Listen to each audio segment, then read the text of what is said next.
Content എഴുതാൻ പോയ ആളെ കാണാനില്ലല്ലോ. ആ ദേവന്നുണ്ട്. കണ്ടന്റ് വല്ലതും കിട്ടിയാ? കിട്ടി ഒരു അടിപൊളി കണ്ടന്റ് കിട്ടിയിട്ടുണ്ട്. ഞാനേ കുറെ നേരം തല പോയിച്ച് ആലോചിച്ചിട്ട് കിട്ടിയതാ. ഓ ഇനി അധികം പുകയ്ക്കണ്ട ചേട്ടാ, കണ്ടന്റ് പറ. ഇതിൽ 3 ക്യാരക്ടേഴ്സ് ആണുള്ളത്. മെയിൻ ക്യാരക്ടർ എന്ത്? ആ അത് ചേട്ടൻ തന്നെയല്ലേ? എങ്ങനെ മനസ്സിലായി? അതെപ്പോഴും അങ്ങനെ തന്നെയല്ലേ. നീ കണ്ടന്റ് പറ.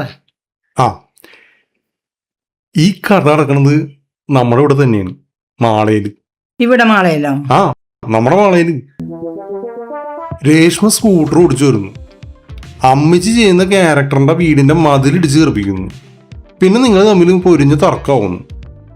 ഇവിടേക്കാണ് മെയിൻ ക്യാരക്ടറായ എൻ്റെ എൻട്രി. നിങ്ങൾ തമ്മിലുള്ള തർക്കം കണ്ടുകൊണ്ട് വന്ന ഞാൻ കുറച്ച് കലിപ്പൊക്കെ ഇട്ടിട്ട് രേഷ്മനോട് ചോദിക്കുന്നു, നിന്റെ വീട് എവിടെയാണ്? കാട്ടാക്കട. കാട്ടാക്കടയല്ല, മാളയിലാണ് നമ്മുടെ ഈ കഥ നടക്കുന്നത്. എന്റെ അമ്മച്ചി ഞാൻ പോവേണ്. ഇതേ കോപ്പി അടിച്ചുണ്ടെന്നേക്കണ കണ്ടന്റാണ്. ഇത് നേരത്തെ വൈറലായിട്ടുള്ളതാണ് ഇൻസ്റ്റാഗ്രാമിലും ഫേസ്ബുക്കിലൊക്കെ. കാട്ടാക്കട എന്നിട്ട് പേരും സ്ഥലവും സാഹചര്യവും എല്ലാം മാറ്റിക്കൊണ്ടുവന്നേക്കണേണ്. ഞാനൊന്നുമില്ല, ഞാൻ പോവേണ്. ആണോടാ? ചെറുതായിട്ട്. എന്റെ മോടത്തിൻ്റെ ഫസ്റ്റ് കമന്റ് ഇതുപോലെ കോപ്പി അടിച്ച് വീഡിയോ ഇട്ടാലേ നിനക്ക് കിട്ടാൻ പോകുന്ന ഫസ്റ്റ് കമന്റ് ഇതായിരിക്കും. രേഷ്മേ, ഞാനൊരു സിനിമാ നടന്റെ ശബ്ദം എടുക്കും. ഈ സിനിമാ നടൻ ഒരു സിനിമയിൽ പാട്ട് പാടിയുണ്ട്. ആ പാട്ട് ഞാനിപ്പോ പാടും. അപ്പൊ അത് ഏത് നടനാണെന്ന് നീ തിരിച്ചറിയണം. അപ്പൊ ചേട്ടൻ തിരിച്ചറിയപ്പെടാത്ത നടന്റെ ശബ്ദമാണ് എടുക്കണത്?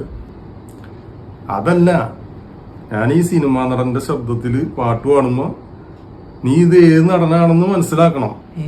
അപ്പൊ ചേട്ടൻ ഇപ്പോഴും ആ നടനും മനസ്സിലായിട്ടില്ലേ? ഇനി അധികം പറഞ്ഞിട്ട് നീ മനസ്സിലാക്കും. ആ കൂടുതലൊന്നല്ല, ഞാനൊരു സിനിമാ നടന്റെ ശബ്ദത്തിൽ പാടും. അത് ഏത് നടനാണെന്ന് നീ ഇങ്ങോട്ട് പറഞ്ഞാൽ മതി.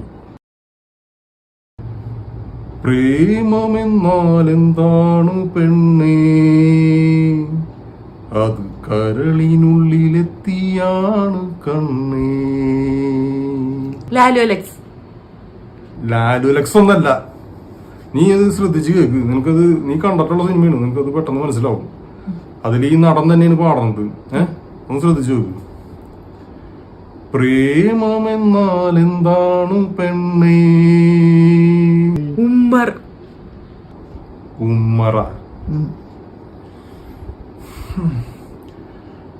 ഞാൻ ഒരു പ്രാവശ്യം കൂടി പാടും. ഇത് കൂടുതൽ അങ്ങനെ ചെയ്യാൻ പറ്റില്ല, ഭയങ്കര സ്ട്രെയിൻ ചെയ്തിട്ട് ചെയ്യണ ഒരു പരിപാടിയാണ്. ഒരു പ്രാവശ്യം കൂടി പാടുള്ളൂ, അതില് മനസ്സിലാക്കണം.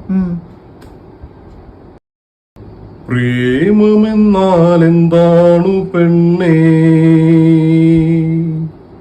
അത് കരളിനുള്ളിലെത്തിയാണ്.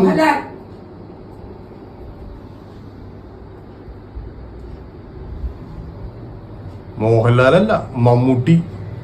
ഞാൻ വീണു.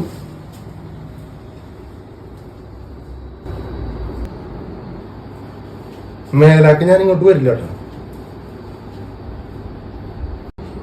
അമ്മയ്ക്ക് മമ്മൂട്ടിന്ന് ആദ്യം പറഞ്ഞാ പോരായിരുന്നോ?